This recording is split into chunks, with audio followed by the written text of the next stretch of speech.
আসসালামু আলাইকুম। প্রিয় দর্শক, অন্য মঞ্চের আলাপচারিতায় আপনাদের সকলকে স্বাগত জানাচ্ছি। আজ আমাদের সঙ্গে আলোচনার জন্য আছেন জানিকপের প্রতিষ্ঠাতা চেয়ারম্যান অধ্যাপক ডক্টর নাজমুল হাসান কলিমুল্লাহ। ধন্যবাদ। অধ্যাপক কলিমুল্লাহ, আপনাকে স্বাগত জানাচ্ছি আমাদের এই অনুষ্ঠানে। আপনি জানেন যে এর মধ্যে কতগুলি বিষয় নিয়ে যেটা আমরা কখনো ভাবিনি। আমরা সবসময় ভেবেছিলাম যে অন্তর্বর্তীকালীন সরকার এসেছে এবং খুব শান্তিপূর্ণভাবে আমাদের দেশ এবং জাতি একটা নির্বাচনের দিকে অগ্রসর হবে, শান্তিপূর্ণভাবে ক্ষমতা হস্তান্তর হবে। কিন্তু এই যে প্রত্যাশাটা, এই প্রত্যাশা কিন্তু এখন আর কারোর মধ্যে সেভাবে আমি দেখছি না। সবার মধ্যে একটা শঙ্কা যে তাহলে কি হবে, নির্বাচন কবে হবে, নির্বাচন কি আদৌ হবে, এটা কি নির্বাচনকে ইচ্ছাকৃত ভাবে গড়িমসি করা হচ্ছে, অথবা বিশেষ কোনো একটা কারণ কি এর পেছনে রয়েছে, অথবা এই সরকার কি এই দায়িত্ব নেওয়ার পেছনে নির্বাচনের চেয়ে অন্য কোনো মিশন নিয়ে এসেছে। এই ধরনের নানা ধরনের কথাবার্তা হচ্ছে। এই যে কথাবার্তাগুলি হচ্ছে, এটা কি সরকারের আচরণের কারণে হচ্ছে, নাকি রাজনৈতিক দলগুলোর ভূমিকার কারণে হচ্ছে, নাকি আমাদের সাধারণ মানুষের মধ্যে যে সন্দেহ বাতিগ্রস্ত একটা মন আছে সেই জন্য হচ্ছে? ধন্যবাদ। আপনি তো আসলে যত রকমের ফের থাকতে পারে, রকম ফের, সব রকম অপশনই আমাদের সামনে উন্মোচিত করে দিয়েছেন। তো সত্যি কথা বলতে কি, মোটা দাগে এখন পর্যন্ত পরিস্থিতি যা, নির্বাচন এই বিষয়টি হয়ে দাঁড়িয়েছে অলমোস্ট লাইক চেজিং দ্য চিমেরা, অর্থাৎ মরীচিকার পেছনে ছোটার সাথে এক। দ্বিতীয়ত, আমাদের সম্মানীয় যিনি মুখপত্র, আমাদের মাননীয় প্রধান উপদেষ্টা শফিক মহোদয়, তিনি সম্প্রতি উচ্চ কণ্ঠে বলেছেন যে আমাদের সবকিছু করার ম্যান্ডেট আছে। কে বলেছে ম্যান্ডেট নেই? এবং সংস্কারের পারভিউতে সকল রকমের, একেবারে জুতো সেলাই থেকে চণ্ডী পাঠ পর্যন্ত সবকিছু করবার লেজিটিমেট অথরিটি এবং অধিকার আমাদের আছে, আমাদের উপর বর্তেছে। তো সুতরাং যতক্ষণ পর্যন্ত দেশের যাবতীয় যত রকমের সেই সৃষ্টির উষালগ্ন থেকে পর্যন্ত যত সমস্যা আছে, সবকিছু সমাধান করার হারকুলিয়ান জব আপনার এই দ্বিতীয় অন্তর্বর্তী সরকার প্রধান, আমাদের মাননীয় প্রধান উপদেষ্টা Nobel laureate son of the soil professor ইউনূসের এই সুবিশাল স্কন্ধে নিপতিত হয়েছে। এবং আপনার যতক্ষণ পর্যন্ত এই প্রক্রিয়া শেষ না হচ্ছে, দেশ কলুষমুক্ত না হচ্ছে, দেশ সমস্যামুক্ত না হচ্ছে, দেশ আহ সুশৃঙ্খল একটি সোনার বাংলায় পরিণত না হচ্ছে, দারিদ্র মুক্ত না হচ্ছে, কোট আনকোট সিভিল না হচ্ছে, ততক্ষণ পর্যন্ত এই আপনার সংস্কারের বিজয় রথ আপনার অগ্রসরমান থাকবে। যতদিন নশ্বর প্রফেসর ইউনূস আহ সুস্থ সবল ভাবে আপনার এই ধরায় বিদ্যমান থাকবেন, ততক্ষণ পর্যন্ত থাকবে। বিষয়টা একটা এইরকম। আচ্ছা, এই যে আপনি বললেন এইমাত্র যে প্রধান উপদেষ্টার যিনি প্রেস সচিব, জি। তার একটা বক্তব্য নিয়ে আপনি একটু বলতে চাইলেন যে উনি একটা টেলিভিশন প্রোগ্রাম করেছেন যে ওনাদের সবকিছু করার ম্যান্ডেট আছে। এবং এটা নিয়ে আজকে আমি দেখলাম উনি একটা ব্যাখ্যা দিলেন। আজকে একটা টক শোতে আমাকে ব্যাখ্যা আমি অনুষ্ঠানে দেখেছি। উনি সেখানে বলেছেন যে সবকিছু বলতে উনি বলতে চেয়েছেন একটা রেগুলার গভর্নমেন্টের যা যা করার এখতিয়ার আছে, ওনাদের গভর্নমেন্টের তাই তাই করার এখতিয়ার আছে। উনি এই কথাই বলতে চেয়েছেন বলে জানালেন। তাহলে আমার প্রশ্নটা হলো, এই যে আমাদের যে মানবিক করিডোর দেওয়া রাখাইনদেরকে, অথবা চিটাগাং পোর্টের সবচেয়ে মানে লাভজনক যে আপনার টার্মিনালটা, সেটা বিদেশি একটা প্রতিষ্ঠানকে দিয়ে দেওয়া, এবং বিদেশি প্রতিষ্ঠানকে দেওয়ার ক্ষেত্রে কোনো ইন্টারন্যাশনাল টেন্ডারের মাধ্যমে দেওয়া হয়েছে কিনা সেটা আমি অবশ্যই জানি না, আপনি বলতে পারবেন। তো এটা এই যে দিয়ে দেওয়াটা, এবং এইগুলিকে মানে কি ওই সবকিছুর মধ্যে আসলে পড়ে কিনা? দেখুন, এটা দ্বিতীয় অন্তর্বর্তী সরকার। প্রথম অন্তর্বর্তী সরকার যেটি জাস্টিস শাহাবুদ্দিনের নেতৃত্বে গঠিত হয়েছিল, কোইন্সিডেন্টালি আমার প্রয়াত শ্বশুর মহোদয় চৌধুরী এ কে এম আমিনুল হক, তিনি সেই সরকারের একজন ক্যাবিনেট মেম্বার ছিলেন। জি এবং আমি তার মুখে শুনেছি, তারপর তার সহকর্মী যারা ছিলেন তাদের কাছে শুনেছি, তারপর পররাষ্ট্র মন্ত্রণালয়ের দায়িত্বে নিয়োজিত আপনার ফখরুদ্দিন সাহেব, তার কাছ থেকে শুনেছি। তিনি দি কেয়ারটেকার নামে একটি গ্রন্থ রচনা করেছেন। I have gone through that. সব মিলিয়ে কোয়ালিটেটিভ একটা ডিফারেন্স তৈরি হয়ে গেছে প্রথম অন্তর্বর্তী সরকারের সঙ্গে দ্বিতীয় অন্তর্বর্তী সরকার। এখানে একটা কমনলিটি আমরা পাচ্ছি। ওয়াহিদুদ্দিন মাহমুদ, তিনি আমার শ্বশুর মহোদয়ের ক্যাবিনেট কলিগ ছিলেন, এখানেও তাকে আমরা পাচ্ছি। তিনি আগে দুটি মন্ত্রণালয়ের হারকুলিয়ান জব পালন করেছেন, এখন একটি মন্ত্রণালয়ে এসে স্থিত হয়েছে। কিন্তু আপনার তিনি যেই ড্রাইভিং সিটে ছিলেন সেটি এখনো বিদ্যমান আছে, বহাল আছে। তার কাজে সহায়তার জন্য যিনি নিয়োজিত হয়েছিলেন আমিন সাহেব, তাকে ইস্তফা দিয়ে চলে যেতে হয়েছে। এবং সেই যে ফেলে রাখা মন্ত্রণালয়, শিক্ষা মন্ত্রণালয়, সেখানে আমারই জ্যেষ্ঠ সহকর্মী চৌধুরী রফিকুল আবরাহ, তিনি এখন সেই ড্রাইভিং সিটে আছেন। এখন মূল যে বিষয়টা সেটি হচ্ছে এই যে আপনার পরবর্তীতে যে ত্রয়োদশ সংশোধনের মাধ্যমে সংবিধানে প্রযুক্ত হলো, ষষ্ঠ সংসদ নির্বাচনের মধ্য দিয়ে যে সরকার আমরা পেলাম এবং যে পার্লামেন্ট পেলাম, তখন কিন্তু এই কেয়ারটেকার প্রফেশনটি যুক্ত হলো। মজা হচ্ছে, কেয়ারটেকার গভর্নমেন্টে যারা মন্ত্রীর মর্যাদায় দায়িত্ব পালন করতেন তাদেরকে বলা হতো উপদেষ্টা। আপনি এই দ্বিতীয় অন্তর্বর্তী সরকারে এসে এই উপদেষ্টা টেকনোলজিটি ঠিকই গ্রহণ করেছেন, কিন্তু ওই 90 দিনের যে ঘেটটো, তার মধ্যে থাকতে আপনি নারাজ।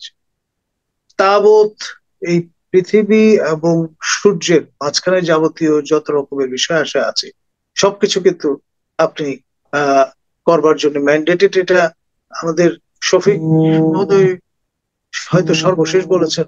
তার আগে আমরা এই দাবি শুনেছি আমাদের আরেকজন নারী মাননীয় উপদেষ্টা ফরিদ আক্তার, তিনি বলছেন কে বলছে আমাদের ম্যান্ডেট, আমরা ম্যান্ডেট। এখন যিনি পলিসি মেকার, মন্ত্রক, তিনি যখন বলেন তখন আপনার একজন সচিব তো বলতেই পারে।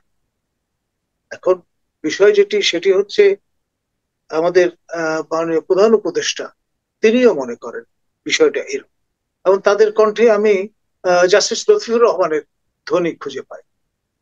জাস্টিস লতিফুর রহমান বলতেন যে আমি যে চেয়ারে বসেছি সেই চেয়ারে শেখ হাসিনা এবং খালেদা জিয়া বসতেন, তারা যা আমিও তাই। ওনারা তো লম্বা সময়ের জন্য বসেছেন, আমি যেই সময় পর্যন্ত আছি সেখানে বলবো যা ইচ্ছা তাই, কার কি বলা আছে। আসলে আপনি কি মনে করেন, আপনি পার্সোনালি কি মনে করেন যে তাদেরকে সবকিছু করার ম্যান্ডেট আছে? ডেফিনেটলি না। একজন সেন্সিবল লোক কখনো এই রকমের দাবি তুলতে পারে না। কারণ হচ্ছে আপনি যদি প্লুরাল স্পেসে বিশ্বাসী হন, আপনি যদি গণতন্ত্রের প্রতি অগাধ শ্রদ্ধা আপনার থাকে, তাহলে আপনি অতি অবশ্যই স্বপনে মনে রাখবেন যে আপনি অনির্বাচিত, আনম্যান্ডেটেড একজন মানুষ যখন এই দায়িত্বে আছে, এবং নির্দিষ্ট সময়ের জন্য আপনার কাজ মূলত রুটিন ম্যাটার, দেখাশোনা করা এবং একটি লক্ষ্যে ধাবিত হয়, সেটি হচ্ছে কিভাবে অবাধ, সুষ্ঠু, নিরপেক্ষ এবং আপনার বিতর্কহীন শুদ্ধ নির্বাচন, পরিশুদ্ধ নির্বাচন আয়োজন করা যায়, যেটি করবার ঘোষণা মাননীয় প্রধান উপদেষ্টা দিয়েছেন। তিনি বলেছেন সেরা নির্বাচন তিনি উপহার দেবেন। এখন সেই সেরা নির্বাচন আপনার উপহার দেওয়ার তাগিদে তিনি যদি সকল সমস্যার সমাধান করার জন্য এই আপনার ডন কুইকসোর্টের মতো ঢাল তলোয়ার দিয়ে অগ্রসর হন, তাহলে পরিণতি কি হবে সেটা তো বোঝাই যাচ্ছে। যে একটা কথা মানে আমরা দেখেছি, আজকে আমি খেয়াল করলাম ভারতের কিছু কিছু মিডিয়া এবং মোটামুটি গুরুত্বপূর্ণ মিডিয়াই দেখলাম, একটা সিএনএন, নিউজ 18, তারা একটা নিউজ করেছে আজকে দেখলাম, যে তারা বলতে চাচ্ছে যে সেনাবাহিনীর সঙ্গে আমাদের প্রধান উপদেষ্টার এক ধরনের মানে বিরোধ তৈরি হয়েছে, এবং সেনা প্রধান নাকি একটা মিটিং করেছেন, এবং ওনারা এখানে বেশ কিছু ঘটনার উল্লেখ করেছেন যে আইএসএ প্রধান এসেছিলেন, এসে কার সঙ্গে মিটিং করেছিলেন, অথবা এখানে খলিল সাহেবকে নিয়োগের কারণে সেনাবাহিনীর মধ্যে এক ধরনের দ্বিধা বিভক্তি আসতেছে। এই যে অনেক কথাবার্তা তারা বলেছে, তো এই রিপোর্টটা কি আপনি দেখেছেন কিনা আমি জানি না। এই দেখুন, বিষয়গুলো আমি তো আপনি বেশ কিভাবে কিছু বিবরণ করেন? বয়ান বা ন্যারেটিভ প্রত্যক্ষ করেছি, দেখেছি। আমাদের দিল্লি বেসড সাংবাদিক চন্দন নন্দী, যিনি একসময় ঢাকায় দীর্ঘদিন বসবাস করেছেন, তার জি। পিতৃসূত্রে, তিনি কিন্তু রীতিমতো প্রায় পারলে প্রতিদিন নতুন নতুন ন্যারেটিভ হাজির করছেন, লেটেস্ট উপাদান যুক্ত। এবং আহ, তার পাশাপাশি যেই আপনার ফুটেজ গুলো আমরা পাচ্ছি, সেখানে একটি বিষয় পরিষ্কার হয়ে গেছে। সেটি হচ্ছে আমাদের মাননীয় সেনাপ্রধান জেনারেল ওয়াকারুজ্জামান, তিনি সাচ্চা দেশপ্রেমিক একজন মানুষ। তিনি জনগণের আশা আকাঙ্ক্ষার প্রতি শ্রদ্ধাশীল, এবং সেই জন্য তিনি বরাবর বলেছেন, we don't believe in adventure.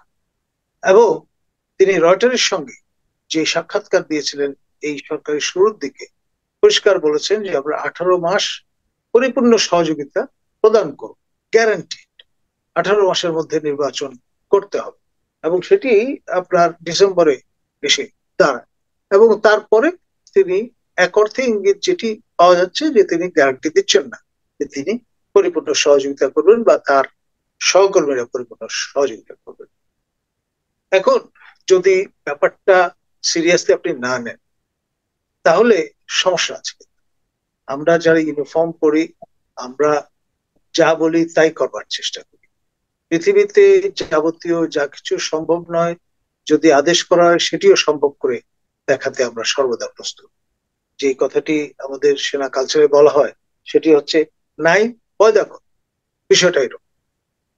তো সেই জন্য আপনার যা কিছু বলা হয়েছে, যেহেতু আমাদের অনার কোড আছে এবং সেখানে শপথবদ্ধ আমরা, যে আমরা এই যে 18 মাসের ওয়াদা, সেটা অবশ্যই আমরা আচ্ছা, 18 মাস তো আপনার শেষ হয় ফেব্রুয়ারিতে। হোয়াট এভার আপনার আমাদের মাননীয় প্রধান উপদেষ্টা জাতির কাছে যে ভাষণ দিয়েছেন, সেখানে কিন্তু তিনি ডিসেম্বর থেকে জুন এরকম একটা স্পেস রেখেছেন। আমাদের মাননীয় আইন উপদেষ্টা তিনি বলেছেন এটি ডিসেম্বরে না হয়ে জানুয়ারি, ফেব্রুয়ারি, মার্চও হতে পারে। সুতরাং আপনার এখানে এখন পর্যন্ত বিষয়টা সাংঘর্ষিক নয়। কিন্তু প্রধান কিন্তু উপদেষ্টার একটা কথা আমি ক্লিয়ার না, মানে উনি জিনিসটি বলেছেন, যদি কম সংস্কার চান তাহলে ডিসেম্বরের মধ্যে হবে নির্বাচন, আর যদি বেশি সংস্কার চান তাহলে ডিসেম্বর থেকে জুনের মধ্যে। আপনি কি এখন পর্যন্ত শুনেছেন দেশের কোনো পলিটিক্যাল পার্টি বলেছে যে আমরা বেশি সংস্কার চাই? দেখুন, আপনার রাজনৈতিক দলগুলো রাজনৈতিক কারণে নানান রকমের বক্তব্য নানান সময় দিতে পারে, এটাই স্বাভাবিক। আপনার নিশ্চয়ই লারকানা লারকা প্রয়াত জুলফিকার আলী ভুট্টোর কথা মনে আছে। আমরা যখন মাশরেকে পাকিস্তানের অধিবাসী ছিলাম, তখন আমরা দেখতাম ভুট্টো সকালে যা বলেন বিকেলে তা বলেন না, আরেক রকম কথা বলেন। এই যে ডাইনামিজম, এটা রাজনীতির বিউটি। এখন শেষ কথা বলে কিছু নেই, তারা কর্তার ইচ্ছায় অনেক সময় কর্ম করে বসেন। ফলে আপনার সেই কারণে নানান স্বরে কথা বলেন, একটা টকিং বার্ডের মতো। বুঝতে পেরেছি। আমি এর শেষ প্রশ্নে আসছি। আপনি লক্ষ্য করেছেন আজকে গত কয়েকদিন ধরে ঢাকা শহরে যে ঘটনাটা খুব ঘটছে, একটা হলো দুইটা সিটি কর্পোরেশন এখানে আছে, উত্তর এবং দক্ষিণ। আজকে দেখলাম উত্তর এবং দক্ষিণ দুটোতেই আপনার এই মেয়র অথবা প্রশাসক নিয়োগ অথবা বাতিল করা নিয়ে আন্দোলন চলছে।